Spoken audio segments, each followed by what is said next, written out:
नमस्कार सभी को, मैं डॉक्टर अभिनव। इन्फॉर्मेशन इस बार में आपका स्वागत है।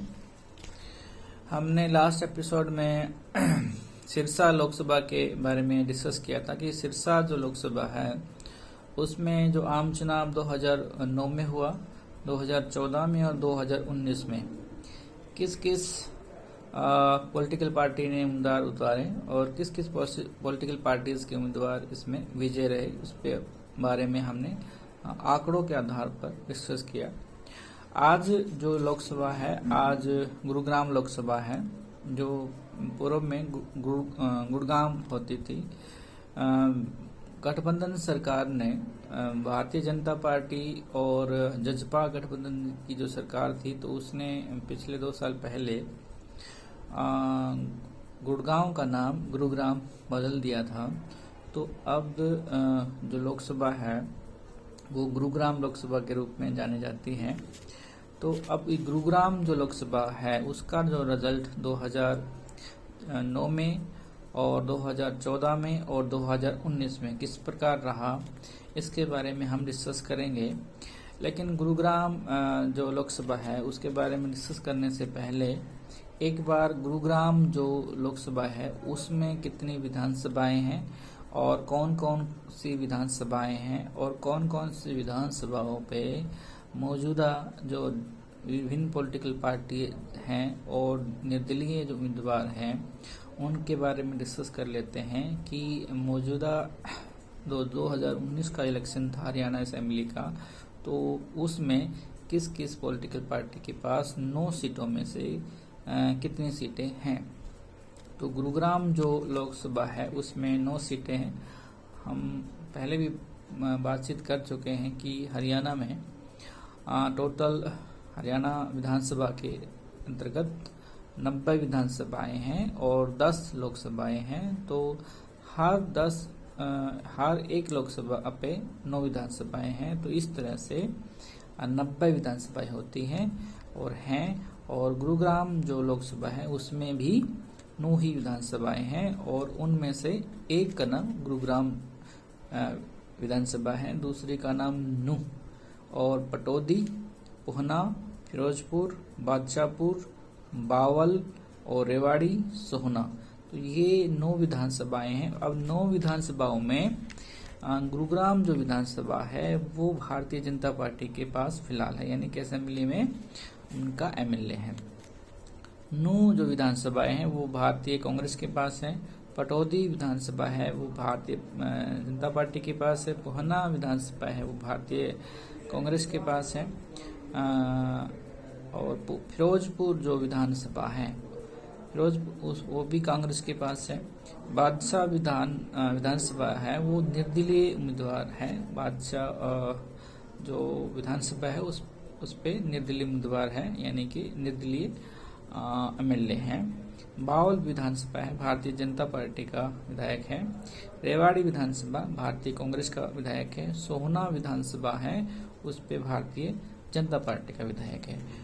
अब इसके साथ जो 9 विधानसभाएं हैं उसमें से 4 भारतीय जनता पार्टी का सिटिंग एमएलए हैं और 4 भारतीय कांग्रेस के सिटिंग एमएलए हैं और एक जो उम्मीदवार है यानी निर्दलीय जो विधायक है वो है जिस पे बादशाहपुर सीट है। तो टोटल 9 विधानसभाओं में 4 पे बीजेपी 2019 में चुनाव जीती असेंबली का और 4 पे विधानसभाओं पे भारतीय कांग्रेस चुनाव जीती और एक सीट पे निर्दलीय उम्मीदवार विजय रहा। तो ये गुरुग्राम जो लोकसभा है उनका जो असेंबलीज हैं उसके बारे में हमने बातचीत की है। तो ये 9 विधानसभाएं रही। अब इन 9 विधानसभाओं के साथ जो गुरुग्राम जो लोकसभा है, गुरुग्राम लोकसभा का जो रिजल्ट 2009 में रहा उसके बारे में हम थोड़ा डिस्कस कर लेते हैं। गुरुग्राम लोकसभा 2009 में, क्योंकि आंकड़े जो हैं यानी कि जो वोट प्रतिशत है, अगर 2009 में वोट प्रतिशत किसी पॉलिटिकल पार्टी का अच्छा रहा है तो वो 2014 में विजय हुई है। और 2014 में जो विजय हुई है वो 2019 में हुई है। लेकिन इसके साथ साथ ये भी है कि भाई 2014 में ही है वो 19 में आ गया, या 9 में है वो 14 में आ गया। लेकिन इसके साथ साथ क्या है कि जो पॉलिटिकल मुद्दे हैं वो भी इम्पोर्टेंट रखते हैं, तो आंकड़े भी इसके साथ साथ इम्पोर्टेंट हैं। तो 2009 विधानसभा लोकसभा का इलेक्शन हुआ, उसमें गुरुग्राम सीट से भारतीय जनता पार्टी के जो उम्मीदवार रहे इंद्रजीत सिंह राव वो विजय हुई, यानी 1 नंबर पे रहे। उन्हें 6,44,440 वोट मिले, जो टोटल वोट प्रतिशत का 48.91% रहा। यानी कि गुरुग्राम लोकसभा से 2009 में भारतीय जनता पार्टी का उम्मीदवार विजय रहा, और जो इंद्रजीत सिंह राव जो माननीय सांसद चुने गए। दूसरे नंबर पर जाकिर हुसैन, बहुजन समाज पार्टी की तरफ से जाकिर हुसैन को टिकट दिया गया, जो दूसरे नंबर पर रहे, जिन्हें 3,70,052 वोट मिले, जो टोटल वोट परसेंट का 25.72% था। बहुजन समाज पार्टी 2009 में दूसरे नंबर पर रही। तीसरे नंबर पर सुधा, जो कांग्रेस जो है इंडियन नेशनल कांग्रेस है, उस पर तीसरे नंबर पर रही, जिनका जो उम्मीदवार रही सुधा, उनको 1,25,735 वोट मिले, और वो 16.73% इसका वोट बैंक रहा। चौथे नंबर पर नरवीर सिंह, हरियाणा जनहित कांग्रेस, हरियाणा जनहित कांग्रेस से नरवीर सिंह उम्मीदवार है, जिन्हें 1,17,235 वोट मिले, और जो टोटल वोट का 15.51% रहा। और एलजेपी लोकतंत्र सुरक्षा पार्टी की तरफ से यशपाल साहब को उम्मीदवार बनाया गया, जिन्हें 11,838 वोट मिले, जो टोटल वोट का 1.57% रहा। तो 2009 में जो चुनाव हुआ गुरुग्राम लोकसभा पे, तो उस पे पहले नंबर पे भारतीय जनता पार्टी, दूसरे नंबर बहुजन समाज पार्टी, तीसरे नंबर पे कांग्रेस, और चौथे नंबर पर हरियाणा जनहित कांग्रेस, और 5वें नंबर पे लोकतंत्र सुरक्षा पार्टी रही। अब इसके साथ साथ 2009 के साथ 2014 का एक बदल देख लेते हैं। 2014 में इसी सीट से कुल 23 उम्मीदवार खड़े हुए उम्मीदवार रहे, यानी कि कुल 23 उम्मीदवारों ने अपना पर्चा भरा और इलेक्शन लड़ा। उन 23 उम्मीदवारों में से हम पहले 5 उम्मीदवारों का डाटा और पॉलिटिकल पार्टीज के बारे में हम डिस्कस कर रहे हैं। तो उसमें 2014 में गुरुग्राम लोकसभा सीट से जो पहले नंबर पर रहे इंद्रजीत सिंह राव बीजेपी की तरफ से, यानी कि भारतीय जनता पार्टी की तरफ से राव इंद्रजीत सिंह को 6,44,486 वोट मिले, जो 48.51% रहा।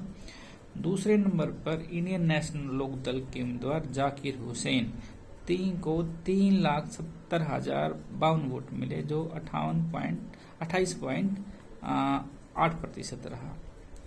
कांग्रेस की तरफ से राम धर्मपाल जी को टिकट दिया गया, जिन्हें 1,33,697 वोट मिले, जो टोटल वोट का 10.15% रहा। और आम आदमी पार्टी की तरफ से योगेंद्र यादव जी ने चुनाव लड़ा। आम आदमी पार्टी इस दौरान नई पार्टी बनी थी, और आम आदमी पार्टी ने योगेंद्र यादव जी को टिकट दिया था, और उन्होंने 89,442 वोट मिले, यानी कि 6.03% टोटल वोट से इनको मिला। और पांचवें नंबर पर धर्मपाल जी को टिकट देगा बहुजन समाज पार्टी की तरफ से, और उनको 65,007 वोट मिला, और जो टोटल वोट शेयर रहा 4.93% रहा। अब इसका थोड़ा सा विश्लेषण कर लेते हैं 14 और 9 का। तो जो 2009 में जो उम्मीदवार रहे, जो पहले नंबर पे रहे इंद्रजीत सिंह राव, वहीं 2014 में पहले नंबर पे रहे, और वोट शेयर इनका थोड़ा सा बढ़ा। और उसके बाद जो जाकिर हुसैन जो बहुजन समाज पार्टी के उम्मीदवार रहे, वहीं जाकिर हुसैन ने पॉलिटिकल पार्टी चेंज किया और इंडियन नेशनल लोकदल के उम्मीदवार रहे और वो दूसरे नंबर पर रहे। उसी तरह से जो कांग्रेस जो है सुधा कांग्रेस जो 2009 में इस सीट पे तीसरे नंबर पे रही, तो 2014 में भी तीसरे नंबर पे रही। उसके बाद जो हरियाणा जनहित कांग्रेस की नरवीर सिंह जी थे, वो 2014 में पहले 5 में हरियाणा जनहित कांग्रेस नहीं आ पाई और इसकी 2004 पोजीशन पे 2014 में आम आदमी पार्टी का कैंडिडेट रहा और जो 2009 में जो 4 नंबर पे थी वो रिप्लेस हो गई और नई पॉलिटिकल पार्टी 2014 में 4 नंबर पे आ गई। और जो 5वें नंबर पर हरियाणा लोकतंत्र सुरक्षा पार्टी थी, वो क्या हुआ 2014 में नहीं आ पाई और बहुजन समाज पार्टी 4 नंबर पर रही, 5वें नंबर पर रही। तो बहुजन समाज पार्टी को ज्यादा इसमें ड्रॉबैक हुआ क्योंकि वो 5वें नंबर पर रही। लेकिन बड़ी ये बात ये है कि पहले 5 में वो अपना स्थान हासिल कर पाए। तो अब 2019 का जो इलेक्शन है उसके बारे में डिस्कस करते हैं। 2019 में इस सीट पे यानी कि गुरुग्राम लोकसभा सीट पे कुल 25 उम्मीदवारों ने चुनाव लड़ा। जैसे कि 2014 में 23 उम्मीदवारों ने चुनाव लड़ा था, तो 2 उम्मीदवार इसमें से बढ़ गए। तो 2019 में गुरुग्राम लोकसभा पे 25 उम्मीदवारों ने चुनाव लड़ा, जिसमें इंडिपेंडेंस भी शामिल हैं और विभिन्न पॉलिटिकल पार्टीज के उम्मीदवार भी शामिल हैं।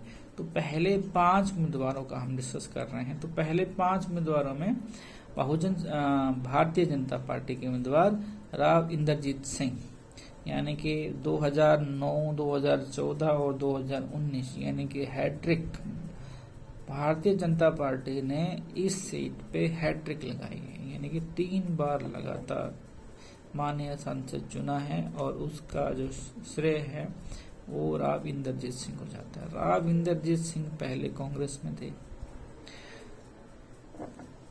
और वो बाद में भारतीय जनता पार्टी में शामिल हुए और भारतीय जनता पार्टी ने उनको 2009 में इलेक्शन लड़ाया गुरुग्राम लोकसभा से और उसके बाद 2014, 2019 तो 3 बार ये माननीय सांसद गुरुग्राम लोकसभा सीट से चुने गए और इनको 2019 में 8,77,241 वोट मिले, जो टोटल वोट का 61.009% रहा। दूसरे उम्मीदवार रहे कांग्रेस के कैप्टन अजय सिंह यादव, इन्हें 4,94,733 वोट मिले, जो टोटल वोट का 34.45% रहा। तीसरे नंबर पे चौधरी रईस अहमद जो बहुजन समाज पार्टी से टिकट पे चुनाव लड़े और वो तीसरे नंबर पर है, जिन्हें 26,706 वोट मिले, जो टोटल वोट का 1.86% रहा। और चौथे नंबर पर इंडियन नेशनल लोकदल के उम्मीदवार वीरेंद्र राणा जी को टिकट दिया गया और उन्हें 9,894 वोट मिले, जो टोटल वोट का 0.69% रहा। 5वें नंबर पे डॉक्टर महमूद खान जजपा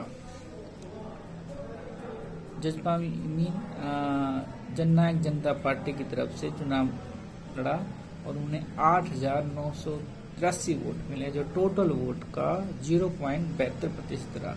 तो 2019 का जो इलेक्शन है उसमें भारतीय जनता पार्टी तीसरी बार विजय हुई, यानी माननीय सांसद चुना गया और जो सांसद है वो राव इंद्रजीत जी है, जो अभी जो एमपी हैं वहाँ के 3 टाइम यानी कि हैट्रिक। और दूसरा क्या है, इसमें थोड़ा सा फेरबदल हुआ है 14 और 19 में। इसमें क्या है कि ये तो दूसरे नंबर पर, क्या कि दूसरे नंबर पर 2014 में इंडियन नेशनल लोकदल थी, लेकिन दूसरे नंबर पर 2019 में इंडियन नेशनल कांग्रेस हो गई, यानी कि कांग्रेस का स्थान हुआ। तीसरे नंबर पर कांग्रेस यहाँ थी, तो तीसरे नंबर पर 19 में चौधरी रईस अहमद बहुजन समाज पार्टी आ गई, यानी कि बहुजन समाज पार्टी जो 2014 में 14 में जो 5वें नंबर पर थी, वहीं बहुजन समाज पार्टी 2019 के इलेक्शन में तीसरा नंबर हासिल किया। ये भी बड़ी बात हुई, बड़ा फेयर हुआ, अपडेट हुआ इसमें। और जो आम आदमी पार्टी 2014 में 4वें नंबर पे थी, तो आम आदमी पार्टी 2019 के इलेक्शन में पहले 5 स्थान में से आउट हो गई।